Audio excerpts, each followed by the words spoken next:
नमस्कार किसान भाइयों। दोस्तों, आज है 1 जनवरी 2024, 1 जनवरी 2024, दिन सोमवार। और आज सभी इंग्लिश नववर्ष को ज़्यादातर हम वही कैलेंडर मानते हैं और उसी को मनाते हैं। तो आप सभी किसान भाइयों को बहुत बहुत शुभकामनाएं।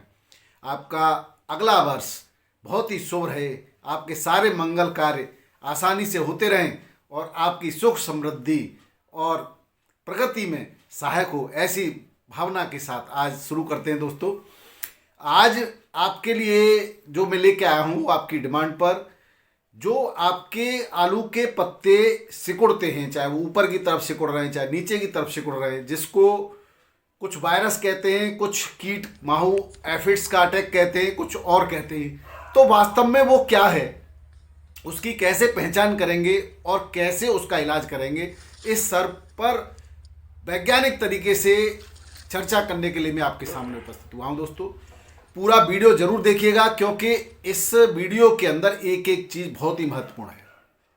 तो उस लीफ पत्ते मुड़ने का आखिर कारण क्या है, हम सबसे पहले इस बात पर चर्चा करते हैं। दोस्तों, आपने ज़्यादातर देखा होगा आलू की फसल पर कुछ पत्ते, नए पत्ते मुड़े हुए होते हैं, कुछ पुराने पत्ते मुड़े हुए होते हैं, कुछ पत्ते छोटे छोटे हो जाते हैं, कुछ कड़क हो जाते हैं, कुछ नरम हो जाते हैं, कुछ बैगनी कलर के हो जाते हैं, कुछ रेड कलर के हो जाते हैं और कुछ पीले हो जाते हैं। बहुत सारे अलग अलग लक्षण हैं।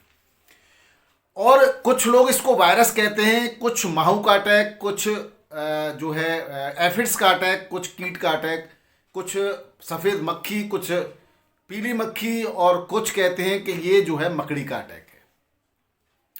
अब आखिर, और कुछ वायरस कहते हैं। दोस्तों, ज़्यादातर कहते हैं कि भाई ये वायरस है, वायरस ग्रसित पौधा है, और उनको अपने खेत में ऐसे ही छोड़ देते हैं। जो व्यक्ति ऐसे पौधों को अपने खेत में बिना कुछ भी ट्रीटमेंट करे छोड़ देते हैं, उनकी फसल तो खराब होती है। दोस्तों, ऐसा सीड हमेशा हमेशा के लिए खराब हो जाता है।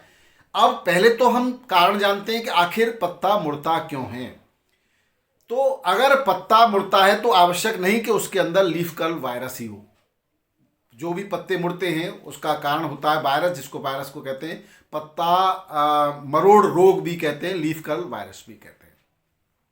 तो सबसे पहले मैं आपको बता दूं, अगर पत्तियां ऊपर की तरफ मुड़ रही हैं तो कितनी मुड़ रही हैं, कैसे मुड़ रही हैं, इसके लिए सबसे पहला आप क्या करेंगे, पत्ती को तोड़ेंगे, उसको हाथ से टच करके देखेंगे। अगर पत्ती कड़क है, तोड़ करके देखेंगे, तो आप समझेंगे कि इसमें वायरस हो सकता है, भी कंफर्म नहीं है। लेकिन इसमें नाइट्रोजन डेफिशिएंसी के कारण भी पत्तियां मुड़ जाती हैं, पोटेशियम की डेफिशिएंसी यानी पोटेशियम की कमी के कारण भी पत्तियां मुड़ जाती हैं, और अगला और जो महत्वपूर्ण कारण है वो वायरस है ही, और तीसरा जो कारण है वो वायरस के कारण पत्तियां मुड़ जाती हैं। अब मैं दोस्तों एक तो ये बता दूं कि अगर वायरस है तो अगर डेफिशिएंसी डिसीज है तब तो आप डेफिशिएंसी की पूर्ति करके आप जो है उसका ट्रीटमेंट कर देंगे। दोस्तों, अलग अलग डेफिशिएंसी के हिसाब से मैं आपको बता दूं, अगर नाइट्रोजन की डेफिशिएंसी होगी तो नीचे के पत्ते पीले दिखाई देंगे और ऊपर के पत्ते हो सकता है थोड़े बहुत मुड़े हुए भी दिखाई दे जाए। अगर पोटेशियम की कमी होगी तो पत्ते कटोरी नुमा हो सकते हैं, लेकिन उस पर जो है बैगनी रंग के छींटे भी दिखाई देंगे, और नीचे के पत्ते साफ सुथरे होंगे। और अगर वायरस है दोस्तों, तो पत्ते पूरी तरह से सिकुड़े हुए होंगे। पहले शुरुआत में नए पत्ते सिकुड़ते हैं और फिर सारे पत्ते सिकुड़ते सिकुड़ते, और सबसे पहले जो इनका कलर है वो पीला पड़ता है, फिर बैंगनी पड़ता है, और फिर लाल पड़ता है, और पत्ता सूख जाता है। पूरी फसल प्रकोप से प्रभावित हो जाती है। अब आप समझ गए होंगे अलग अलग डिफरेंस। वहाँ पहले पत्ता जो है जो मुड़ता है और नीचे के पत्ते पीले पड़ते हैं। यहाँ ऊपर के पत्ते पहले मुड़ते हैं और फिर उस पर पीले होंगे, फिर बैगनी होंगे और फिर लाल होंगे। अब आपको यहाँ डिफरेंस करना होगा। दोस्तों, अगर हम वायरस की बात करें तो जो वायरस का अटैक है वो दो कारण से होता है। पहले तो ये समझ लें कि वायरस अटैक प्राइमरी जो कारण है वो पहला तो है सीड, बीज। अगर इन्फेक्टेड बीज आपने बो दिया है तो उसका कोई इलाज नहीं है, और उसका यही इलाज है कि आप उस पौधे को उखाड़े और जला दें या मिट्टी में दबा दें। उसमें जो वायरस है उसमें दो कारण हैं। एक तो पहला कारण है green pitch aphid. Green pitch aphids जो होते हैं वो, उसका वैज्ञानिक नाम है माइजस पर्सी, और माइजस पर्सी के कारण हो सकता है। और दूसरा जो कारण है वो है आपका पोटैटो एफिड्स, जिसका वैज्ञानिक नाम है माइक्रोसाइफियम एफोर्सी। माइक्रोसाइफम एफोर्सी एफोरबी सॉरी माइक्रोसाइफम एफोरबी एफोरबी के कारण अगर है तो उसका कोई इलाज नहीं। उसका यही इलाज है कि उसको उखाड़े, जला दे, या मिट्टी में गाड़ दे, या अपनी फसल से दूर फेंक दे। कारण बताता हूं इसका, यूफोरबी का कारण। अगर एक इन्फेक्टेड पत्ते पर एफिड, कीट, माहू कोई भी चिपकता है, उसका रस अपने प्रोबोसिस के थ्रू चूस लेता है और फिर वो दूसरे पत्ते पर बैठता है, तो उसके रस में, क्योंकि इन्फेक्टेड पौधे के पूरे पौधे में वायरस होता है, और वायरस ग्रसित अगर दूसरे पौधे पर चला जाता है तो वो भी इफेक्टिव हो जाएगी, और वहां से वो तीसरे पर, तीसरे से चौथे पर, और धीरे धीरे आपकी पूरी फसल इफेक्टेड हो सकती है और खराब हो सकती है। और ऐसे इफेक्टेड पौधे के बीज आगे आपकी भूमि में भी वायरस का इन्फेक्शन कर सकते हैं, और अगले अगर आप दोबारा उस सीड का करते हैं तो इस भूमि को भी खराब करेंगे और दूसरी भूमि को भी खराब करेंगे दोस्तों। तो सबसे आप महत्वपूर्ण बात यह है, सावधानी, कि ऐसे पौधों को नष्ट कर देना ही उचित है। और अगर ऐसे पौधों में, अगर आपके ज़्यादातर पौधों में ये है, तो आप अगर नष्ट नहीं कर पा रहे हैं तो काट करके उसको ऊपर से, उसका ऊपर हवाई भाग काट करके उस पर कॉपर सल्फेट का स्प्रे कर सकते हैं, जिससे कि वो जो है ज़्यादा स्प्रेड नहीं करे और वहीं की वहीं थम जाए। नई पत्तियां अगर अच्छी आती हैं तो वो शुरुआती लक्षण हो सकते हैं। बीज का तो कोई इलाज है ही नहीं, वो मैंने पहले ही वाक्य में आपको कह दिया। अब इसके जो फैलने के कारण हैं, और ऊपर की तरफ पत्ता मुड़ रहा है तो क्या कारण हो सकता है, और नीचे की तरफ पत्ता मुड़ रहा है तो क्या कारण हो सकता है दोस्तों।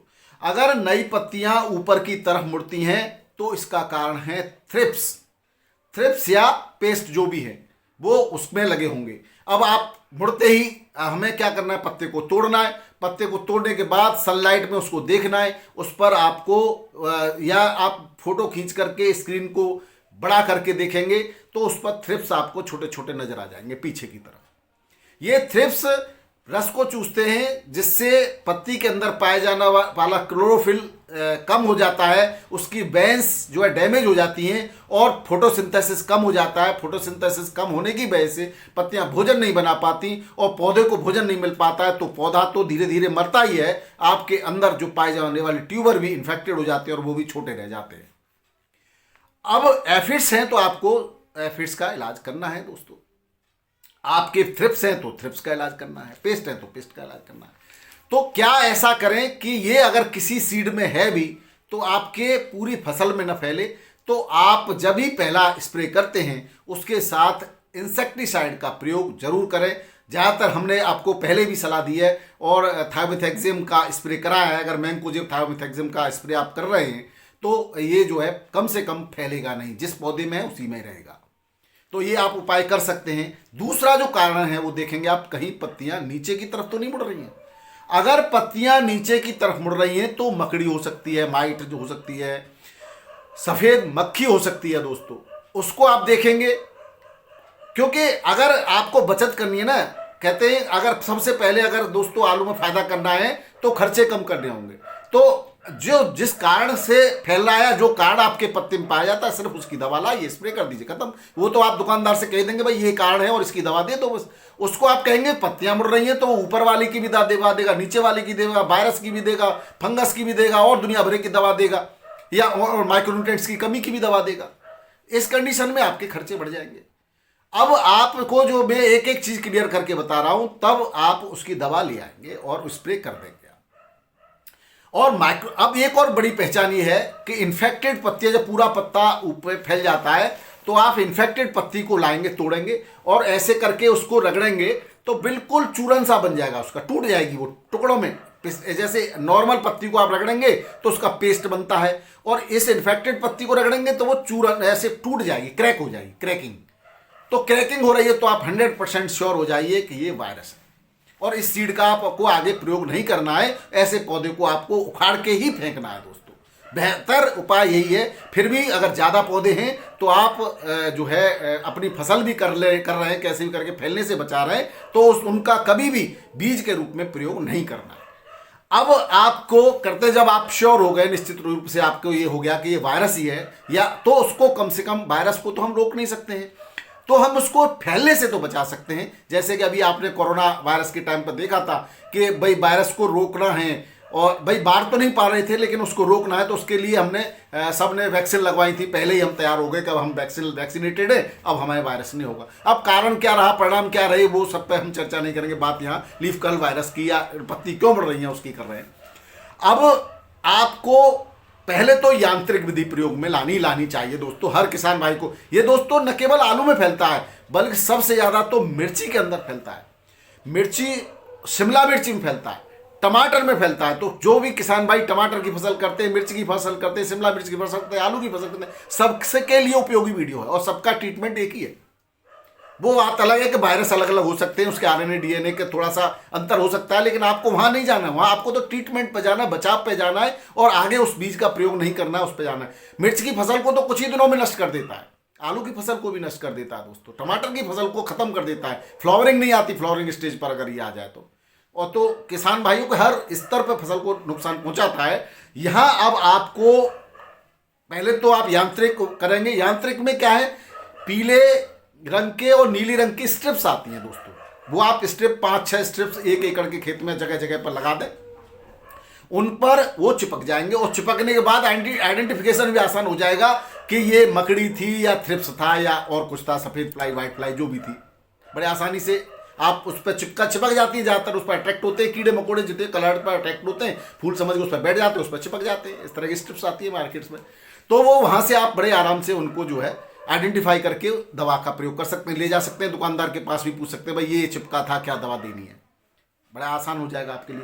अगर आप वो भी आइडेंटिफाई नहीं कर पा रहे हैं तो ऑर्गेनिक ट्रीटमेंट के रूप में आप जो 10,000 ppm का 10,000 ppm का नीम ऑयल आता है, वो नीम ऑयल 1% इसी फॉर्म में आएगा, 1.6 मिलीलीटर प्रति लीटर की मात्रा, करीब करीब आप समझ सकते हैं कि 160 ml प्रति 100 लीटर, यानी 200 ml प्रति एकड़ के हिसाब से, 150 से 200 ml प्रति एकड़ के हिसाब से वो भी डाल लें, स्प्रे कर सकते हैं उसका। दूसरा ऑर्गेनिक ट्रीटमेंट इसका है, एक वायरोफिन नाम की दवा आती है दोस्तों, ये ब्रॉड स्पेक्ट्रम दवा है, अन्य रोगों में भी काम आती है, और HM वायरोफिन नाम की दवा आती है। इसका 20 ml प्रति टंकी के हिसाब से, 15 लीटर टंकी के हिसाब से डाल करके स्प्रे कर सकते हैं। ये भी अगर 200 ml प्रति एकड़ के हिसाब से इसको स्प्रे कर सकते हैं। और इसके साथ अगर जो है अगला ट्रीटमेंट, अब अगर केमिकल पर जाते हैं तो केमिकल पर पहली बात तो आप समय समय पर शुरुआत में आपने मैनकोजेब और थायोमेथाक्सम का स्प्रे किया है, फिर उसके बाद कुछ दिन बाद आप कॉपर ऑक्सीक्लोराइड का स्प्रे कर सकते हैं। कॉपर ऑक्सीक्लोराइड अपने अपने इंसेक्टिसाइड फंगिसाइड दोनों का ही काम करता है। और अगर रोग आ गया है दोस्तों तो मैनकोजेब 75% आप आधा किलो, और उसके पास 100 ग्राम थायोमेथाक्सम 25% इसी में WP बेटेड पाउडर की फॉर्म में आता है, उसका 100 ग्राम लेकर के, या WG ग्रेनुअल फॉर्म में आते हैं, WG में आता है, उसको लेकर के आप प्रति एकड़ पर स्प्रे कर देंगे। अगर आपका रोग ज़्यादा फैल रहा है तो इमिडाक्लोरोपिड लेंगे थायोमेथाक्सम के स्थान पर। इमिडाक्लोरोपिड जो आती है 17.8% के में, वो आप लेंगे, कह सकते हैं वही 150 से 200 ml प्रति एकड़ की इसको स्प्रे करेंगे आप। इसके अलावा और फ्लावरिंग स्टेज पर टमाटर वगैरह के लिए अलग अलग दवाई आती हैं। लिसेंटा इंसेक्टिसाइड आता है, उसको आप 80 से 100 ग्राम प्रति एकड़ के हिसाब से स्प्रे कर सकते हैं। पुलिस नाम से इंसेक्टिसाइड आता है, उसको भी स्प्रे कर सकते हैं आप। फिप्रोनिल भी कर सकते हैं, लेकिन 10 ग्राम प्रति एकड़ के हिसाब से इसको भी आप स्प्रे कर सकते हैं। तो बहुत सारे इंसेक्टिसाइड हैं। अब आपको क्रमशः एक से एक बढ़ करके जैसे जैसे रोग फैलेगा इंसेक्टिसाइड की पावर बढ़ानी पड़ेगी, तो इसको आप लेकर के कर सकते हैं। अगर दोनों तरह का अटैक हुआ है, यानी कि ऊपर की तरफ भी पत्तियां मुड़ रही हैं और नीचे की तरफ भी पत्तियां मुड़ रही हैं, तब आपको और हैवी फंगिसाइड, ऐसे फंगिसाइड लेने पड़ेंगे जिसमें दोनों का ही ट्रीटमेंट अच्छी तरह से हो सकता हो। उसमें आप एबेमेक्टिन ले सकते हैं, 1.9% इसी फॉर्म में आती है, और उसकी 1 ml प्रति लीटर के हिसाब से, यानी 150 लीटर आप स्प्रे करते हैं तो 150 ml ले लें, और 200 लीटर स्प्रे करते हैं तो 200 ml ले लें। ये आपका बेहतर उपाय है। सभी प्रकार के एफिड्स में और उसमें ये इसका आप प्रयोग कर सकते हैं। अगर आप सबसे बढ़िया वही बात, प्रिवेंशन बेटर देन क्योर, आप शुरुआत से ही इस ऐसे पौधों पर नज़र बना के रखेंगे और अगर ऐसे पौधे हैं तो इंसेक्टिसाइड का स्प्रे जरूर करते रहिएगा। और वीडियो पसंद आए तो दोस्तों अन्य किसान भाइयों को भेजने में कंजूसी न करें। नए साल पर सभी को वीडियो को भेजते रहें और हमारा भी उत्साहवर्धन करते रहें। वीडियो देखने के लिए बहुत बहुत धन्यवाद। नमस्कार, आदाब, सत श्री अकाल, राधे राधे, जय जवान जय किसान।